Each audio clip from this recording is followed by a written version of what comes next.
Good evening, family. I miss you. Thanks for tuning in today. Tonight, I just hope to go through Jesus' last week with you. I just thought it would be a great thing for us to do. It was good for me just to kind of read over it as we prepare to celebrate Easter differently, but it's still the same day. It is my favorite day of the year, the day where we celebrate Jesus' resurrection. But what took place? In order, what was he doing the week before? Now, before we get into it, I want to remind you that the Jewish day was not from midnight to midnight, it was from sunset to sunset. Also, remember that the Jewish Sabbath was Saturday. It wasn't until the resurrection that Christians changed it from Saturday to Sunday. At the beginning, the Christians still continued to observe the Sabbath. But as the church began to grow and they moved celebrating his resurrection on Sunday. So keep those things in mind. Now, from what I could find, the best information that I could find is that scholars believe that the date, according to our calendar, would have been April 19th, would have been the day of his crucifixion. And so I want to go back to Friday, April 12th. What was he doing? Well, that day, he and his disciples traveled to Bethany. Bethany was the home of Mary, Martha, and Lazarus. Now, just a couple weeks before this, he had been there, but it was for a different reason. The last time he was in Bethany was because Lazarus had gotten sick and had died, and he brought him back to life. And so he had spent some time with his disciples since that, kind of by themselves. He wanted to pour into them. So he pulled them to a desert area and just kind of got them away from the crowds. Now, we don't have any record of what he was teaching or sharing with them during that time, but I'm sure that he valued every moment, knowing exactly what was going to take place. And Jesus wasn't one to waste time. And I'm sure that it included a lot of teaching, trying to prepare them for what was going to happen. Well, that night they arrive in Bethany, and there's a dinner prepared to honor Jesus. Why not? I mean, Jesus had raised Lazarus to life, and he was very good friends with him. And so there's this dinner prepared, and Jesus allowed them to do that in his honor. And during the dinner, Mary comes in, and she falls at his feet, and she opens a bottle of perfume, very expensive perfume, and she pours it on his feet. And then she begins to wipe it away with her hair and her tears. It was a great sign of respect, of devotion. Now, there are some people read into that and say it was more about that there was a relationship there. That's not the case. She offered what she had. Now, that perfume was valuable, especially to her. It was probably given to her by Lazarus in case of his death again. And it would be something she could sell a small amounts at a time to provide. But she dumped it all out. It's interesting that Judas sees this and he says, I can't believe the waste. Why did she just pour that out? I mean, she could have sold that and given it to the poor. Think how many people she could have helped. Now, the gospel writers, knowing what Judas would do in the near future, makes a little comment that Judas didn't do that because he cared about the poor. He did it because he would steal some of the money. Judas had a real issue. His real issue was he loved money, and this is just an example of that. But Jesus tells her, no, it's a beautiful thing. She's preparing me for my burial. Now that, once again, that comment was lost to the disciples at the moment. They didn't understand. But when they write back, they reflect on it, they pick up all these things. And so the evening was enjoyable with his friends and his disciples. On the 13th is the Sabbath day. He would have joined them going to the synagogue there. Probably he would be the one to read and speak. We not recorded what he says or teaches that time. We just know that he followed the Jewish customs, and that's what would have taken place. But there's a large crowd. They're told that Jesus is in town. And the people want to see Jesus, but also they want to see Lazarus. They have heard how Lazarus was dead and is alive. It's interesting that the Jewish leaders were already making plans to get rid of Jesus, but in their plans, they were including taking out Lazarus too, because he was an example of what Jesus could do. And that evening, they would have spent the rest of the day there in Bethany at Lazarus' house. The next day was Sunday, was the 14th, and that was the triumphal entry that we talked about on Sunday. We've come to call it Palm Sunday because the palm branches waved and the cloaks laid down. Quickly again, Jesus that early that morning sent two of his disciples, we don't know which two, to go to the next town to get a donkey for him to ride, and they bring back the donkey, and Jesus rides it into Jerusalem, which is starting to be crowded as people are gathering for the Passover. And the crowds shout, "Hosanna to the Son of David." And they quote Psalms 118 is where it's from, and there's this great excitement that he is the promised Messiah, and the disciples, man, they were just loving this moment. They really thought the time had come. They really thought that he was going to overthrow Rome. Even they were caught up in the moment. But Jesus chose to be a colt, to ride on a colt, because of what was written in Zechariah 9:9, which said that the Messiah would come into Jerusalem bringing peace. That evening, they go back and spend the night in Lazarus' house, and he spends the time trying to get the disciples to understand that they're going to suffer. He's going to suffer and die. He goes over with them what is about to happen, but they're so wrapped up in the popularity, they're so wrapped up in how he is proclaiming finally the Messiah they thought he would be, that it just kind of goes in one ear and out the other. The next morning is April the 12th. Monday the 15th. I hit the clicker the wrong way. They get up very early that morning to head back to the temple. Now, an interesting thing takes place. Jesus is hungry. I don't know if Mary and Martha didn't get up to feed him breakfast, or we don't know, but he's hungry. And he sees a fig tree, and there's no figs on it. And he does something really odd. He looks at this fig tree and says, "You'll never bear fruit again," and he curses it. And it just immediately starts to shrivel. And then he goes on. Now, when he gets to the temple, he cleans out the temple for the second time. And this is the time where he flips over the tables and he drives out the money changers and all the animals, because they were ripping people off and taking advantage of people and doing it under religion. Now, another thing to keep in mind is you know who was making the profit of this racket? Yes, some of the money changers were making some, but the high priest made a cut. Anytime something was sold or changed in the temple, he got to pocket it.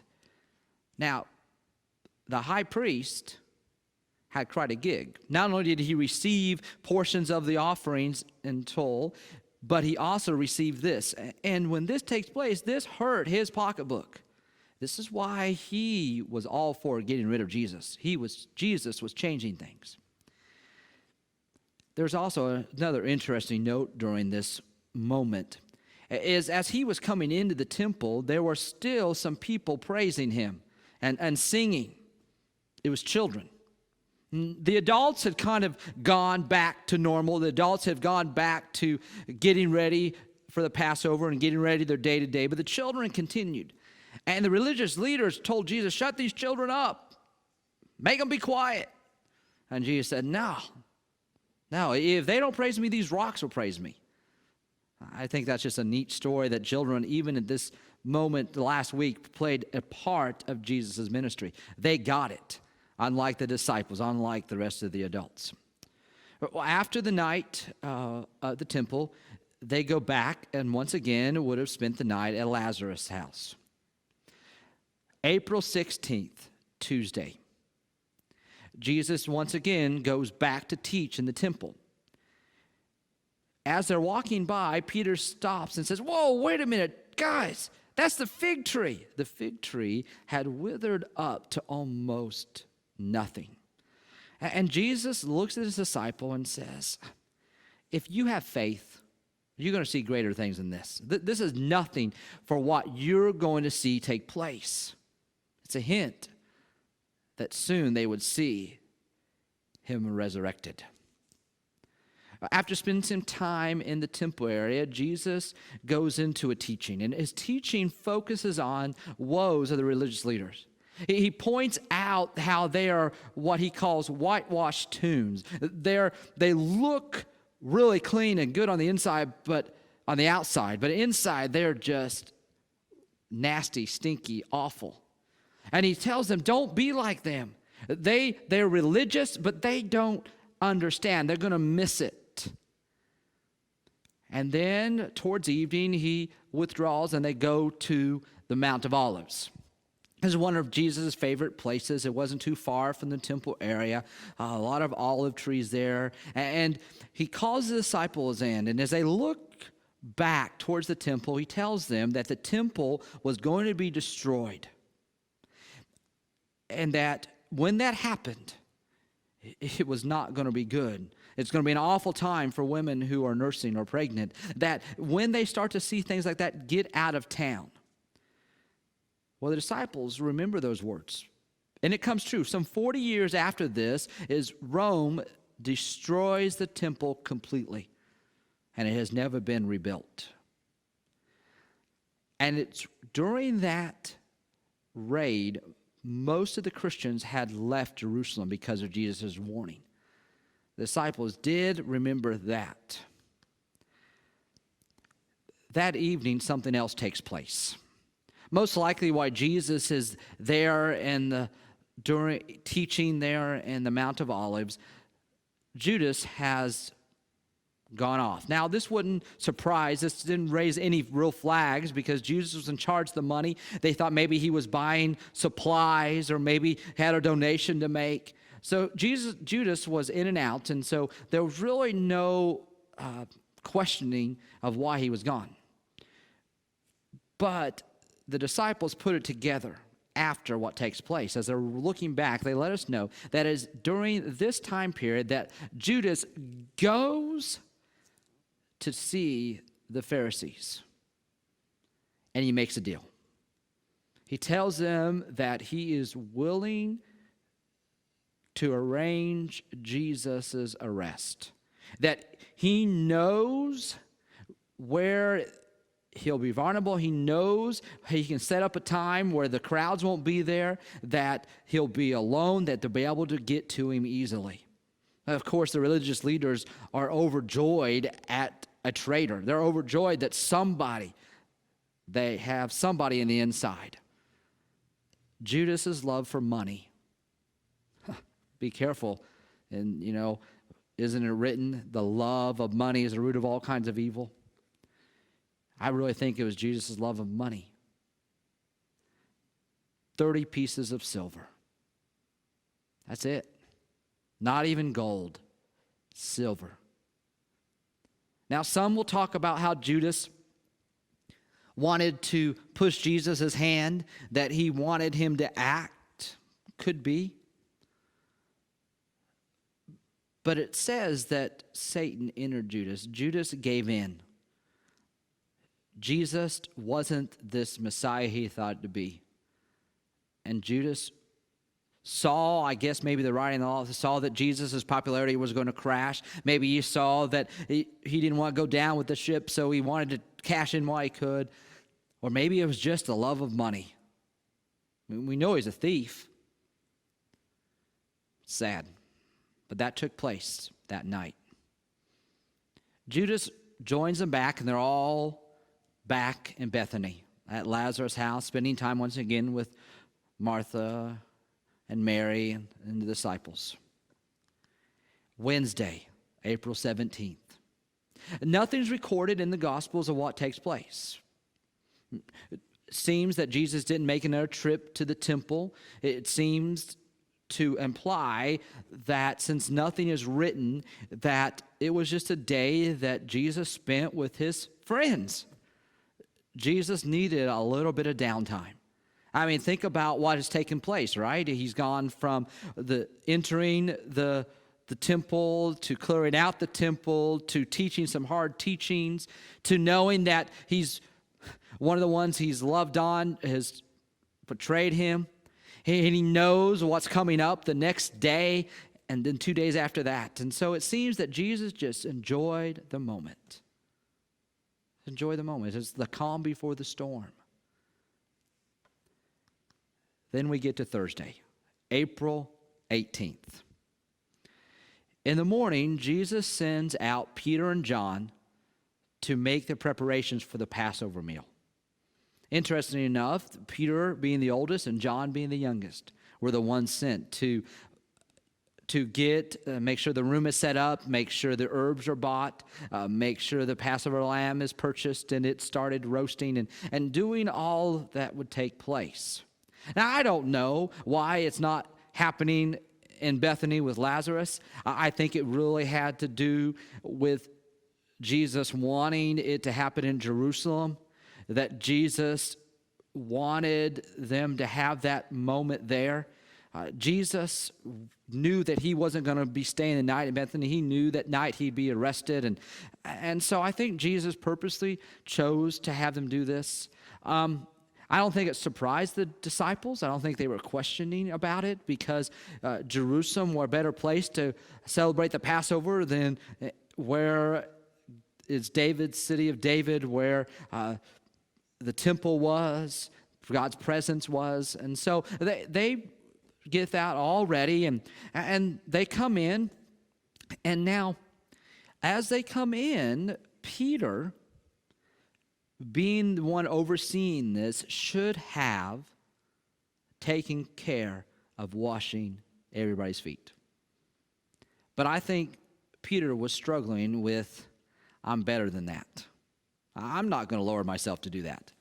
And interesting, none of the other disciples do either. Actually, if you read the account, you find that they're actually arguing about who's greatest. They're still thinking about Jesus being an earthly king and who would be next to him in power and authority. And so as they're sitting down to have this Passover meal to celebrate God's deliverance of Israel from Egypt with the sacrificial lamb and the bitter herbs and the celebration of that, they're arguing. Now they're whispering. They're trying to keep it down like kids do, right? If the kids are arguing about something at the dinner table and they don't want their parents to know, you can kind of keeping it quiet. But Jesus knew. And so this time, Jesus doesn't give them a sermon. He lives out a sermon. Jesus gets up and he takes off his outer cloak and he grabs a towel and the water and he begins to wash the disciples' feet. And he would have started with John and would have went around, going from John to probably most likely Judas. Think about it. He washes Judas's feet. I mean, talk about how you love your enemy. And of course, at the moment, the disciples didn't understand that, but Jesus, I think, was trying to give Judas another chance. One more chance to turn, to not give fully in to Satan. And he goes around, and based on Jewish tradition, he would have ended with Peter. And Peter was like, no, I don't deserve, you can't wash my feet. I think Peter was feeling a little bit of guilt knowing that he probably should have overseen that and made sure that was taken care of. And Jesus says, Peter, if I don't wash your feet, you have nothing to do with me. And well, good old Peter's like, well, don't just wash my feet. Give me a whole sponge bath. And Jesus like, Peter, settle down, buddy. Calm down. Just doing your feet is enough. And then he settles back in and he tells them, as I have washed your feet, I want you to wash each other's feet. I serve one another. And then the rest of the evening goes as any other Jewish Passover, with the saying of the blessings and reading of Psalms and going over the Old Testament story of the Passover and hiding of the bread and the different cups that represented. That all went normal until Jesus took the bread and went off script. It was bread that was supposed to be broken anyway, but instead he says something different this time. He says, this is my body broken for you. When you take this, you're going to remember that. Which at the moment, I don't think, once again, the disciples really got it until afterwards. And then a little bit later, he took one of the cups and he said, this is the cup, the blood of the new covenant. The old covenant's gone, the new covenant is established.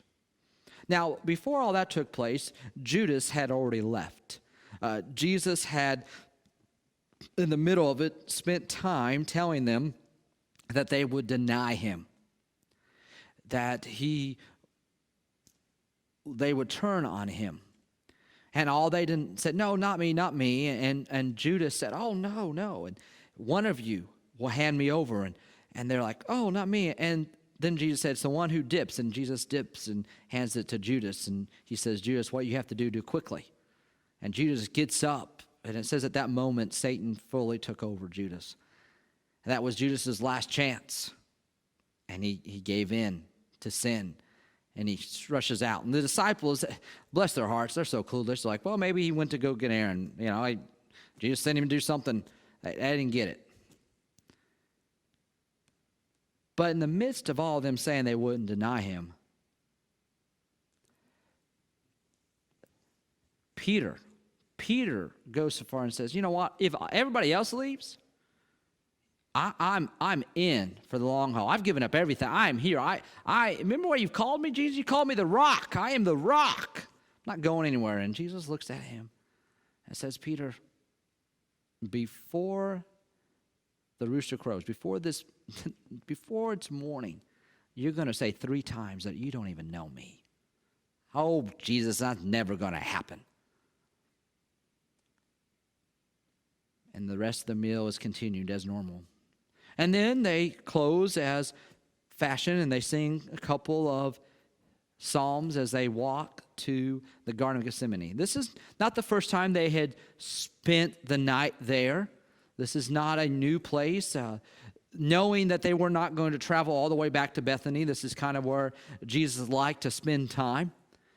Once again, I think he wanted them to be familiar with it. Now, I've been in what they believe is the Garden of Gethsemane. Beautiful, beautiful. And it's just a beautiful area. There's some old olive trees on one side, and there's just beautiful flowers everywhere. Very peaceful. But that night, it wasn't a peaceful night for Jesus. He asked the 3 closest to him, James, John, and Peter, to pray with him. He says, hey, guys, I'm really struggling. I pray with me, and you need to pray for yourselves that you don't give in. Oh, we will. We got your back. And they fall asleep, and Jesus wakes them up a couple times, and each time they promise to pray, and they don't. And Jesus, of course, is praying, and he's asking God, not my will, but your will be done. Saying, God, is there an option B? Is there any other way? And he's in so much agony. He's in so much stress with the fear, with the burden of knowing what he was going to suffer physically, but also mentally and spiritually and emotionally. I mean, he knows he's getting ready to take my sin and your sin on. He's going to be separated from the Father the first time in history. That's all on his mind. And he's fully God and fully human. And he starts to sweat drops of blood mixed in, starting the dehydration process. Keep that in mind. He doesn't sleep. And finally, he says it's time, and Judas shows up, and Judas greets him as you would a respected teacher. It's dark. Yes, there's torchlights, but he does that so they know who it is, and they drag Jesus off. All the disciples run, except Peter, who follows from a distance, and they take Jesus to Annas. Now, Annas was the former high priest. Now, in this day and age, to be the chief priest, the high priest, wasn't a spiritual law system. Basically, you got it from Rome. You basically bribed Rome to have that. But it was a great deal. It was worth the cost because you made money off the temple. You had power. Well, Annas had been in it for a while, and now he had gotten to a little older age. He was still around, still living off of it, but was able to pass that on to his son-in-law. And so he's kind of putting on the first mock trial, trying to give the Sanhedrin, which is the Jewish court, time to assemble at Caiaphas, the current high priest. And he's trying to start the process of coming up with false accusations. He makes sure that he's roughed up a little bit. Now, interesting enough that it was illegal for the Jews to carry on court at night. But here we are. Well, when he finally gets him to the point where he thinks he's ready, he punches him in the mouth. He punches Jesus in the mouth. Can you believe that? And he sends him bound to Caiaphas. Now, it is during this setting, and most likely at Caiaphas' setting, that Peter begins his denial. Peter will 3 times deny that Jesus is the Son of God. And one of the most powerful moments, I think, is in Scripture is after the third one, the rooster crows early morning, and Jesus and Peter lock eyes. And Peter goes out and weeps bitterly. He was so ashamed of what had taken place. Well, the Sanhedrin's there, and they're bringing in all sorts of false witnesses. They need to find something that they can pin on him that the Romans will take action on, that can be worthy of the death penalty. And so they have all these people coming up and trying to, basically, who can lie the best. And the one they like the best is 2 guys come up and say, we heard him say he's going to destroy the temple in 3 days and rebuild it. And remember, the temple was a big deal. It was the center of the Jewish religion. It was the one place that they had a little authority, and so that was enough to get everybody rallied around. The whole time, all these false accusations, Jesus doesn't mention a word. And then the chief priests ask a direct question: are you the Christ, the Son of God? And Jesus said, you've said so. But I say to all you, from now on you will see the Son of Man sitting at the right hand of the Mighty One and coming down the clouds of heaven. That was all the chief priest needed. He said, that's it. We don't need more. He's spoken blasphemy. Then they took turns, probably almost all of them, and there was a large group of people there, slapping him and spitting in his face, punching him, saying, oh, come on, which one of us did that one? Judas shows up realizing that they plan to put Jesus to death. He offers to give the money back, and they don't take it. It's sad that he goes out and he hangs himself. I hope that he asks for forgiveness, but I don't know. Oh, that's a tragic, tragic part of this account. 3 years with Jesus, and he missed it. Reminds us that people can come and hang around church and read the Bible and still miss it. It's about a relationship. Well, they take him to Pilate, who was the Roman puppet governor at the time, and Pilate's smart enough to know that the Jewish leaders are doing this because they're jealous of Jesus, that Jesus hasn't really committed anything. Well, he finds out that Jesus is a Galilean. He knows that Herod, who is the puppet Roman governor of the Galilee part of Israel, is in town. He tried to pass him on to that. Herod is excited. Herod has heard about Jesus and hopes that Jesus will do some magic tricks, perform some miracles, but Jesus doesn't say anything. He won't do any of this. And there's probably some bribes going on. Herod saying, don't you know I can get you, show me something, you give me something, I'll give you nothing. So Herod has his men kind of rough Jesus up a little, make fun of him, mock him, dress him up in a mocking fashion, and sends him back to Pilate. Interesting, it says that Pilate and Herod before this hated each other. Over this, become friends. Even Jesus in the middle of trial brings people together. Then it's back to Pilate. Pilate is warned by his own wife that Jesus was innocent because of a dream she had. Pilate knows, so he tries another effort. He says, hey, to the crowd, I've got 2 prisoners here. I always released one to you. We have this thug Barabbas right here. Barabbas, this thug who's just kind of a nasty guy that nobody liked. And here we have Jesus, King of the Jews. He really thought the people, because Jesus was popular, people would shout, but the religious leaders stirred up the people, working the crowds, that they said, no, we want Barabbas. Give us Barabbas. What to do with Jesus? Crucify him, crucify him. Sadly, some of the same people who 5 days earlier said, Hosanna, Hosanna, is now yelling, crucify, crucify. Well, Pilate tries just having Jesus flogged. Many people would die from flogging. It was whipping with a cat of 9 tails, a bared body bent over a stump with rocks or glass or metal, and it would, 39 plus, 39 at least, back and forth. He thought that would appease them, and it didn't. They still wanted him dead. And so finally Pilate said, fine. It's not my doing. It's all on you. And the soldiers, of course, before crucifying, put it on the robe and rip the robe off, which would have brought more blood flow, and the crown of thorns, they beat into his head and mocked him. And then, of course, he was made to carry the beam. By this time, he's so weak.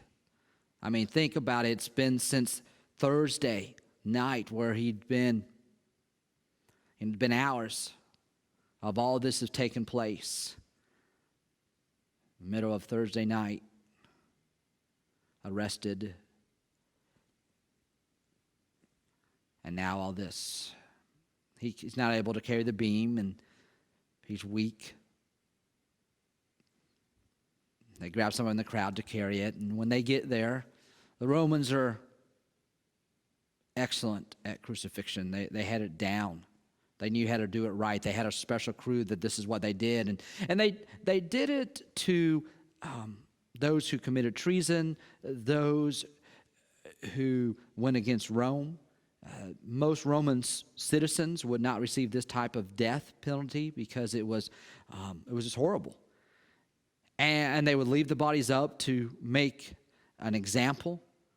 And this was no other case. There's 2 other treasons, 2 other, they say thieves, but they weren't just petty thieves. They would have been ones who would have committed treason and set an example. And so Jesus is laid down on this rough wood beam.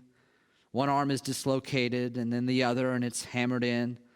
And then he's pulled up, and basically he would struggle with suffocation. That's how you die from crucifixion. And on there, this takes place about 9 o'clock in the morning. Early on, he has enough strength to tell John to take care of his mom and tell his mom that John's going to take care of him. He has enough to ask God to forgive him. And then at noon to about 3 o'clock, it becomes totally black in Jerusalem, middle of the day. And then we have what Luke records in Luke 23, 44 to 56. It's about the 6th hour, which is noon. There was darkness over the whole land until the 9th hour. That's 3 in the afternoon.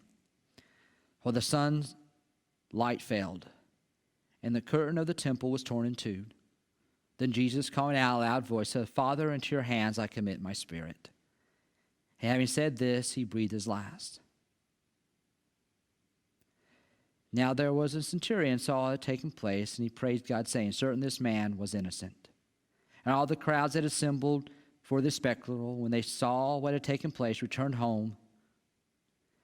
And all his associates and the women who had followed him from Galilee stood at a distance watching these things. The disciples were there. The 120 plus that would meet later on as the church started was there. They saw this take place with their own eyes.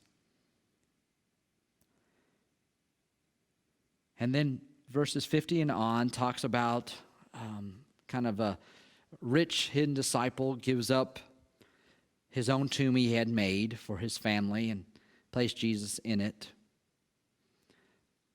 And the Son of God was laid in a tomb. And of course, that's how the story they thought would end. But we know that that's not the case. And that's why we look forward to Sunday. There was an old preacher said it's Friday, but Sunday's coming. I love that as we look forward from the last week of Jesus to that day that changed everything. Love you. I'll see you on Sunday.